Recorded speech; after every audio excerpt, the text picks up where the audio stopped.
Hi, everybody. My name is Miles, and I'm with Peak Performers. I'm a disability inclusion partner here at Peak Performers. A little while back, I started a segment called My Disability Story, where I seek to interview individuals from around the world that have particular unique lived experiences with their disability, chronic health condition, or a neurodiversity. So today, I'm so excited to invite Karin Boxer on to talk about her particular lived experience. So, Karin, welcome. Thank you very much for having me. And Karin, let's get right to it. What is your story? So, my story is I have just right OCD. It is a form of OCD that's a little different from the form that most people are familiar with. So, most forms of OCD, it's driven by a fear of some consequence of if you wash your hands, driven by a fear of getting sick, or sometimes people have fears of harming other people. With just right OCD, there's not a fear that's driving it. It's just a feeling that something is not right and an urge to fix it. Say you hear dun dun dun dun dun and then nothing. So you feel this urge to finish it. It feels incomplete without it. And so just right OCD with my writing is kind of like that. I'll write something and then it'll seem not quite right. So I'll rewrite it and it'll still seem not quite right. So I'll rewrite it and it'll still seem not quite right. So I spent 24 years as a philosophy professor. One of the requirements of getting tenure as a professor is to publish. Due to my OCD, when I'm not on the tenure track and my stress level is down, I don't have a problem writing. I've published a book. I've published articles. When I'm on tenure track, I freeze up. I can't write. I'll rewrite the same sentence over and over and over again. This happens to the extent that at one point I leaned on my elbow for 12 hours straight, trying to fix a single paragraph and crushed the ulnar nerve. In my arm, I nearly lost use of my hand. Fortunately, I did not. Just right OCD, it tends to interfere more with daily activities than other forms of OCD, and it's also slightly harder to treat. So some people will have a fear of germs that might lead them to hand washing. There's also a lot of checking. So needing to go back, check, have you locked the door? It's sometimes you have a certain routine and you have to do something in the exact right order. So it could be showering. You have to first touch this arm and then touch this arm and then do your hair. And if you haven't done it correctly, you have to start all over. And so it can take a variety of different forms. Some of them are driven, there's one common form that is driven by a fear of harming other people. So people, if they're driving, they'll worry that they hit something. They'll have to go back and check like 5 times to make sure they haven't hit something. There's another form that focuses on religiosity. And so you worry that you've done something sinful or you've done something blasphemous. So it really comes in a variety of different forms. And what form it takes typically depends on what you care about most. So that's the thing about OCD. It goes after the thing that's what's most important to you. In my case, that was my career and my academic writing. But for other people, it could be their health, and then it might show up in hand washing. It could be the safety of other people, and then it might show up as fear of harm. It could be fear of being burgled. In that case, it might show up as locking your door. Manifests in a whole different variety of ways. And I think what's common with all of them is that there's an obsessional thought, and then there's a compulsion. And the purpose of the compulsion is to address the obsessional thought. Or in the case of just right OCD, it's to get rid of the feeling that something's not right. And importantly, it's different from perfectionism. So perfectionism, in many cases, it coheres with your personality. And so you're endorsing the perfectionism. And that's one of the distinguishing marks of just right OCD. You're not endorsing the perfectionism. You wish you could stop. You just feel like you can't. I think one of the challenges with this is that so many of the things that you're describing are so relatable for people without OCD, and many of them might even describe their experience as, well, I'm a little bit OCD too, which is a slippery slope to be sure. The empathy is there, but obviously they don't get it. So for the people that don't get it, like you talked about kind of like losing, was it like losing control of your arm from like literally kind of sitting in one position, right? I literally leaned on my elbow for so long that it crushed the ulnar nerve, which is the funny bone nerve. So it just completely crushed it. And my doctor did not understand how I could do it. He said, "Were you drunk? No. Were you sleeping? No. Like, how did you not notice the pain?" And I said, "I have just right OCD." And he's like, "Oh, okay, that's it. You wish you could stop. You know, you're not making anything better." So I can say to myself, "Look, I just have to decide on a sentence." And so I can step back and say that. But then as soon as I go back into writing, I lose that meta consciousness of what I'm doing. And instead it just doesn't feel right and I have to fix it. It's like an itch that you have to scratch. What is it like for you on a daily basis living with OCD, and how do you manage it? It's not always triggered. So that is one thing. I mean, so the best thing I can do is try to get into situations that don't trigger it. When I'm trying to write, that means if I think of myself as writing notes, I'm okay. If I think of myself as writing a memo or an email to someone, I'm usually okay. If I think of myself composing, I'm not okay. One workaround I have is to speak out my ideas, record them, throw them into Chat GPT to take out the ums and to maybe slightly order it, and then use that as the basis for a draft. Where does obsessive compulsive disorder come from? Like, was it something that you were born with? Was it something that was more or less sleeping inside you for a long period of time? Like, is it genetic? Like, where does it come from? I think it's often exacerbated by trauma. And so in my case, it started after my parents died, but there were always signs of it when I was little. Hmm. Um, for instance, I always count. I'll count my steps. So counting is um, uh, an OCD thing. I'll also replay scenes in my head. So I'll replay something that happens. And then if it doesn't seem like I got the details exactly right, I have to rewind in my head and start at the beginning. I'll also have phrases that I repeat or that will continue going through my head. So all of those things apparently are signs of OCD or symptoms of OCD. But it's only when it starts really interfering with your life that it becomes the disorder. If employers wanted to be more inclusive towards people with OCD in their workplace, like what do accommodations look like? What would you have benefited from? And what advice would you give to them? One thing that would have helped me was to get off the tenure track. When I'm not under the pressure to publish, I can write. So that would have helped me. That was something my university was not willing to do. Another thing that would have worked, which we didn't do, they could have given me a student assistant for me to speak out my ideas to. I could have recorded them and then used that. They could have given me an editor. So sometimes I'll write down multiple sentences, so 5 versions of the same sentence, and then I won't be able to choose between them. So someone else to come in and eliminate the multiple sentences. The other thing that would have worked was if they had just told me, go out and speak and we'll count your speaking as scholarship rather than insisting on published scholarship.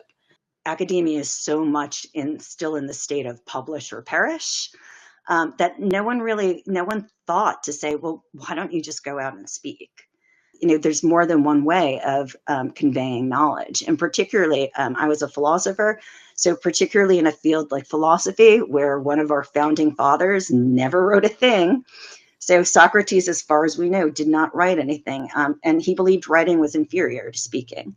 What is it like to be a person with a disability or neurodiversity within academia? And what's the inclusion culture like within professors and faculty? There's a lot of focus now on trying to accommodate our disabled students. Mhm. And even there, one of the things that we emphasize, one of the principles of universal design is there's more than one way to show your knowledge. So, don't always require your students to do papers, allow them to do oral presentations. None of that is really filtered up through the professor. A lot of universities now, they will have an ADA coordinator for students, so someone to handle student requests for accommodations. They don't have anyone for faculty to do that. So normally accommodations are just handled by, a random HR person who has no background in accessibility.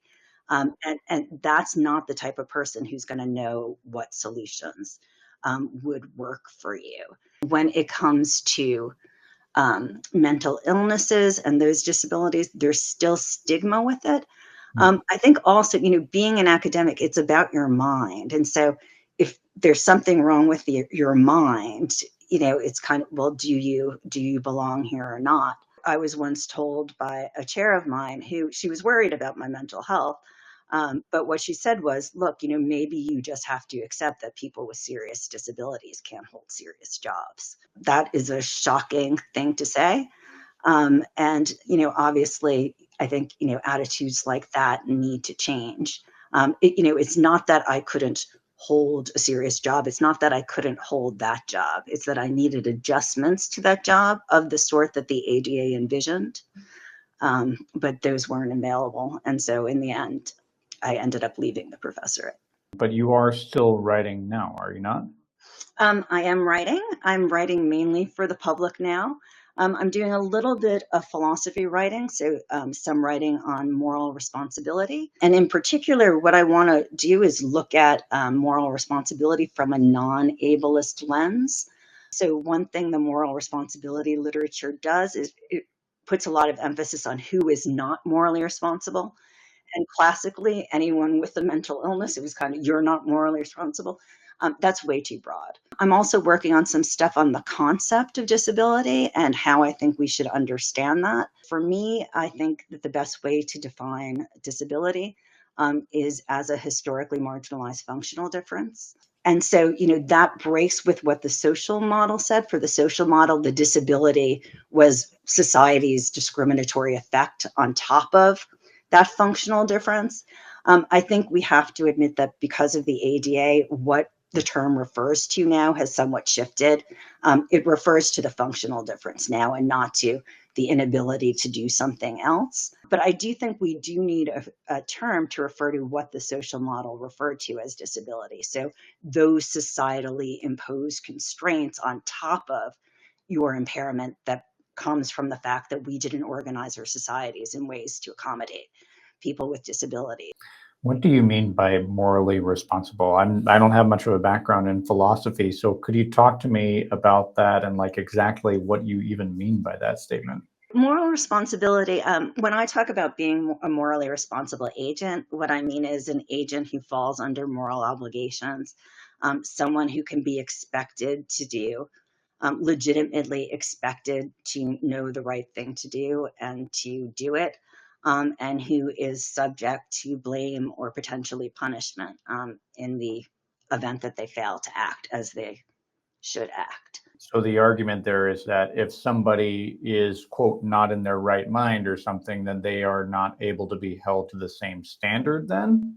Yeah, so they may be exempted from responsibility or they may be excused. So exempted would be across the board, they're just not responsible. Excused would be you're not to blame for this particular thing that you did, even though the thing you did was wrong. Interesting. I think that that brings up such an interesting nuance because a lot of people may look at this as like a get out of jail free card, right? Like, more or less literally, where people might even, quote, plead insanity throughout the legal system to be exempted from things. Yeah. But it really kind of goes back to your earlier point of like responsibility and accountability matter for all disabilities. We may have to work a little bit harder. I'm going to have to work a little bit harder to hear you, but a lot of times it's the it's still on me to figure out how I can communicate with you. So how would you kind of change people's mind about that responsibility to be able to change culture? The thing that I like to think about, so there was a philosopher, her name was Anita Silvers, and she was a disabled philosopher and wrote quite a bit about disability. She had a counterfactual test for when something was discriminatory. Hmm. And the test is, what if the majority of people were like this? How would we have set up society? So if the majority of people were in wheelchairs, we wouldn't have built stairs. We would have had ramps to everything.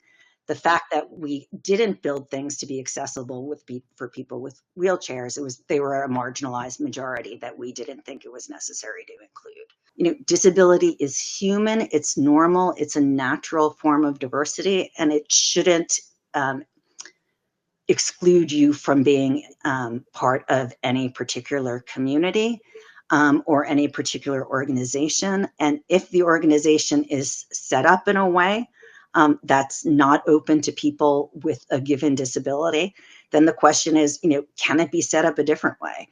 What is ableism for somebody that's never heard of it before? And I'm going to ask you to kind of explain in a way that maybe doesn't sound scary to people that might be on the outside. I think ableism, the way I understand it, is the privileging of what is considered the normal body and the normal mind.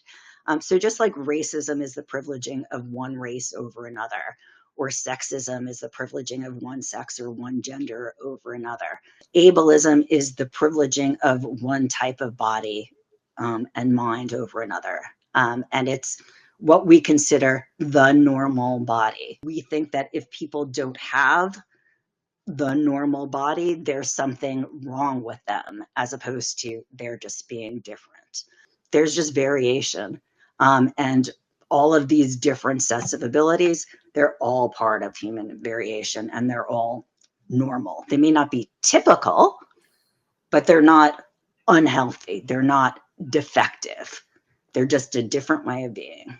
There isn't one set of abilities that human beings are supposed to have, right? This supposed to, if you're religious, maybe you can say, well, God intended you to have these abilities.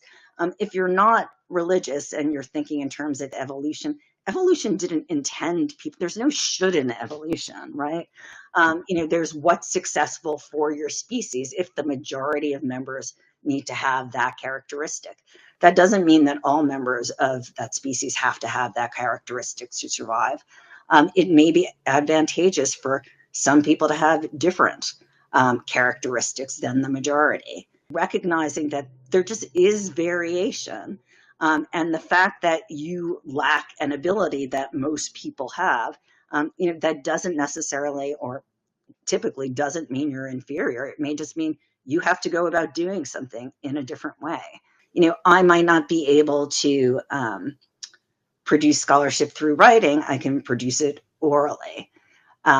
Someone who is deaf may not be able to hear music. They can feel the rhythms Mhm. and make music that way. Dame Evelyn Glennie, right? Completely deaf. She's a percussionist. She plays the drums barefoot so she can feel the vibrations. You don't need hearing for that. Hearing's the typical way we engage with music. It's not the only way. Rather than talking about disclosing disability, I'd like to talk about declaring disability. So disclosing is as if, it's a secret or something shameful that you have to reveal. I think just acknowledging disability, stating you have a disability, claiming disability, that's another one that I like, claiming. We need to normalize these conversations. And we also need to understand that, even if two people have the same condition, that doesn't mean they need the same thing. So it's about, having an open conversation, like how do you function best? So, Karen, one thing that I was curious to circle back to was the idea of attaching a little bit more structure to the interactive process. Yeah. Because I'm a culture guy. I'm big about like, let's talk about disability, let's discuss it, let's share our lived experiences. But sometimes a little bit of structure does help in that process, and employers may be a little bit unsure of exactly what to do. So, what would be your idea to fix this? Let me step back and just explain what the interactive process is for anyone who doesn't know. So the American Disabilities Act, it's a civil rights act. It's meant to guarantee equal participation, equal opportunity to participate for people with disabilities. In the employment realm, the way that's supposed to happen is by making modifications so that people with disabilities can exercise the talents they have. And those modifications are accommodations. And the way you're supposed to make the accommodations is through an interactive process, which is meant to be an informal brainstorming between the employer and the employee to figure out what modifications can they make so you can perform your essential job functions effectively. There isn't much guidance on what it's supposed to look like. other than it's meant to be collaborative brainstorming. Often it's not collaborative and there's very little brainstorming. So I think the way it often functions in a workplace is you tell them you have a disability, they say fill out the request form. The request form, you have to tell them what your limitations are, but they also make you ask they make you ask for specific accommodations. So what particular accommodations are you requesting? That presupposes I know both, what will help and what you're going to be willing to give me. And that typically happens like before there's been any discussion. So where is their brains? There's no brainstorming there. One thing is, making clear that the employer also has a responsibility to make suggestions, particularly if they're going to say no to something, then they should come up with alternatives. Another change I'd like to see is a change in the sort of experts who are consulted in those cases where experts are consulted. So typically, not only do you have to suggest an accommodation, but you have to get a medical professional to also suggest that accommodation and say it will work. Medical professionals, they're trained to treat disabilities, to cure disabilities, they're not trained to fix workplaces so that people with disabilities can actually do the job.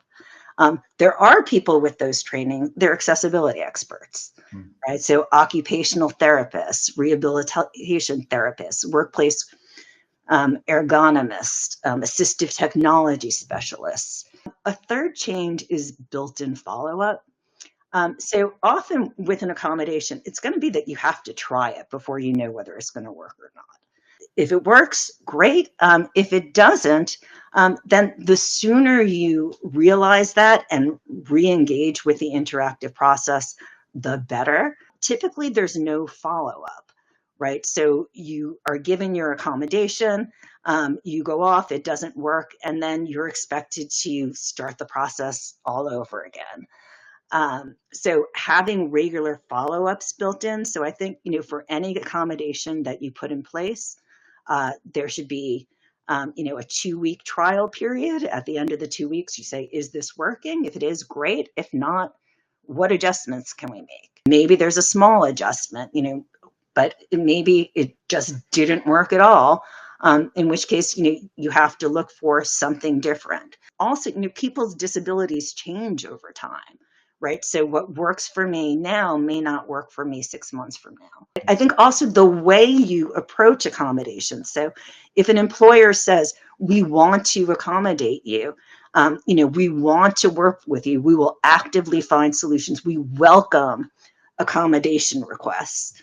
That feels very different from there's this official form you have to fill out, you have to get medical certification.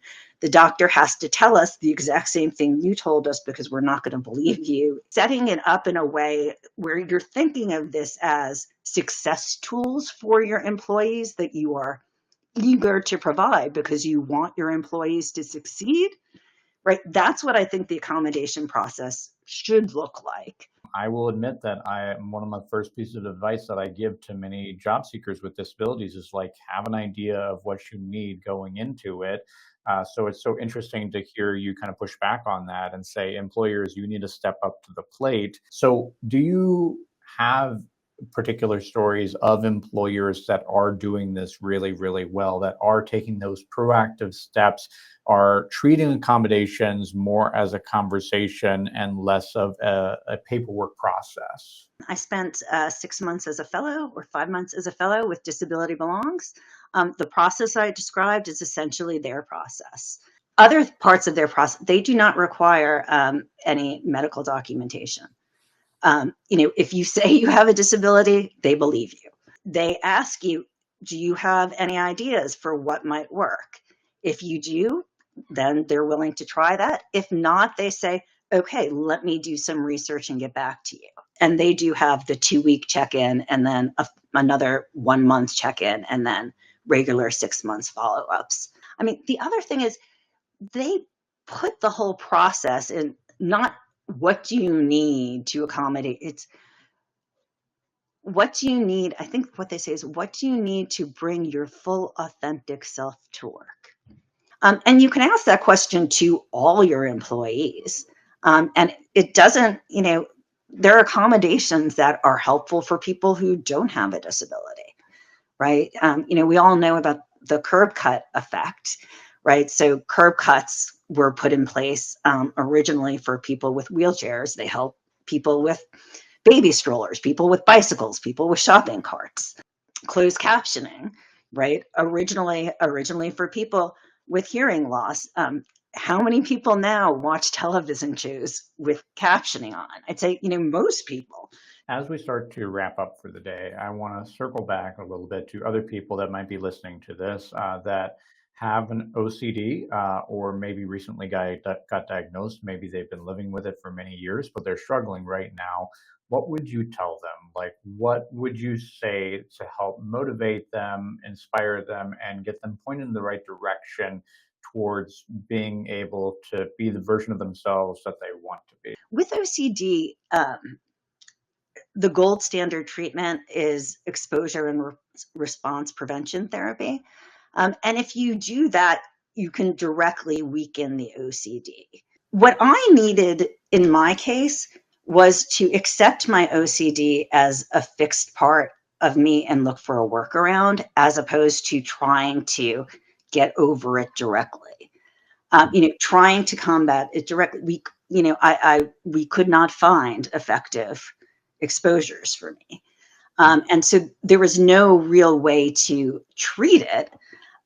What I needed to do was accept that it was there and say, how do I completely work around it, right? Not through it, around it.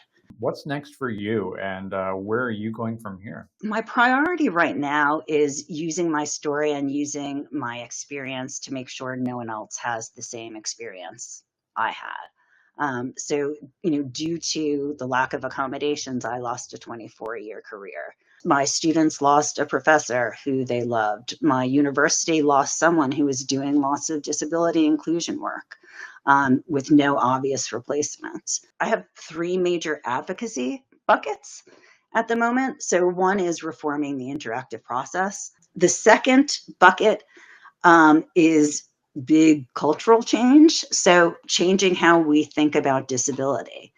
And here I think, neurodivergence is an interesting model, right? So the term neurodivergence, or neurodiversity, it's a much more recent term, but what it has built into it from the beginning is this is a way of being different, not a way of being inferior. And I think if we can get people to realize the same is true of disability, which is not to say that, particular disabilities can't cause suffering, or that particular disabilities aren't, there are, right? Some disabilities are neutral in terms of your well-being. Some may potentially be helpful in terms of your being, some may be harmful. But the degree to which they're harmful is often going to be exacerbated by the way we've organized our society. The third bucket is how we incorporate disability into diversity work. When DEI was still considered totally acceptable, disability often wasn't included. When I looked at my university's diversity web pages, I was shocked to find that the word disability only appeared once, and that was in the legal statement about what constitutes a bias incident. I think, you need to recognize that disability is a form of identity. And as a form of identity, it can be a source of culture and a source of pride. And just the same way race can be. And that we need to put in place the same sort of structures that we have in place for other identities. Thanks everybody for joining us today. This has been Miles from Peak Performers, thanking you for joining us for another installment of My Disability Story. Bye for now.